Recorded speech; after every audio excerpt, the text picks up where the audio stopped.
আসসালামু আলাইকুম।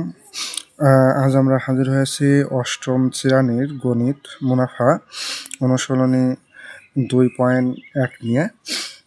অনুশীলনী 2.1-এর 7 নম্বর অঙ্কটা আজকে আমরা সলভ করব।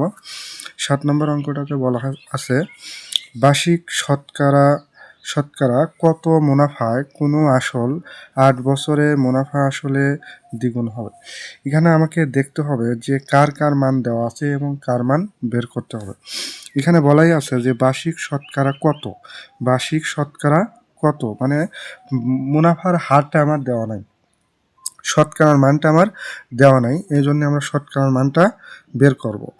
মুনাফায় কোনো আসল মানে কি আসলটাও জানা নাই, আসলটা আমরা ধরে নেব 8 বছরটা দেওয়া আছে, মুনাফা আসলের দ্বিগুণ হবে। তাহলে আমরা লিখতে পারি, যেহেতু আসলটা আমার দেওয়া নাই তাহলে আমরা ধরে নেব, মনে করি বা ধরি যাই বলি, মনে করি আসল পি সমান 100 টাকা।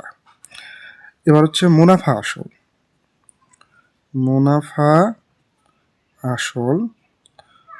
আসলকে এ দ্বারা প্রকাশ করা হয়। তাহলে এ সমান আমরা লিখতে পারি মুনাফা আসলের দ্বিগুণ। যদি 100 টাকা হয় তাহলে মুনাফা আসল তার দ্বিগুণ হবে। তাহলে 100 গুণন 2 অর্থাৎ 200 টাকা।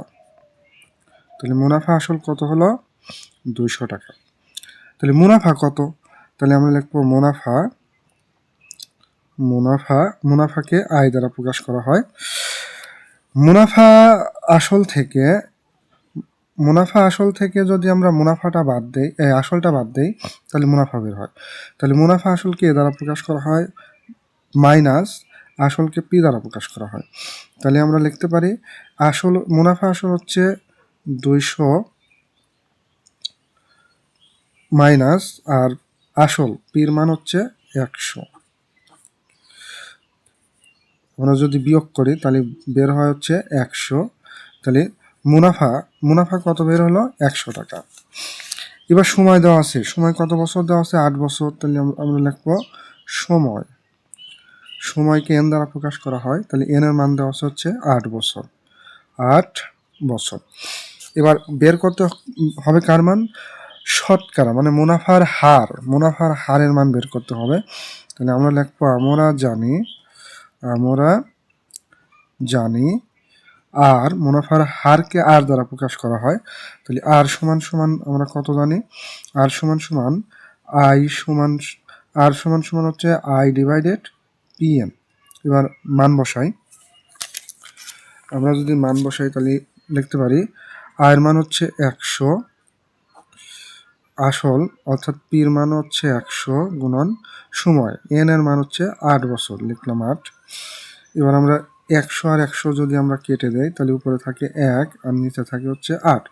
যেহেতু শতকরা বলছে পার্সেন্টেজ বের করতে হবে, এই জন্য আমরা কি করব, মুনাফার হার যা বের হয়েছে একে আমরা 100% মানে 100 দ্বারা গুণ করব। তাহলে আমরা লিখতে পারি 1 দিয়ে যদি আমরা 100কে গুণ করি তাহলে পাই 100 আর নিচে হচ্ছে 8%। এরপর আমরা 100কে যদি 8 দ্বারা আমরা যদি ভাগ করি তাহলে পাই হচ্ছে 12.5 টাকা। এইটাই হচ্ছে আমাদের মুনাফার হার। উত্তর 12.5%। ধন্যবাদ সবাইকে।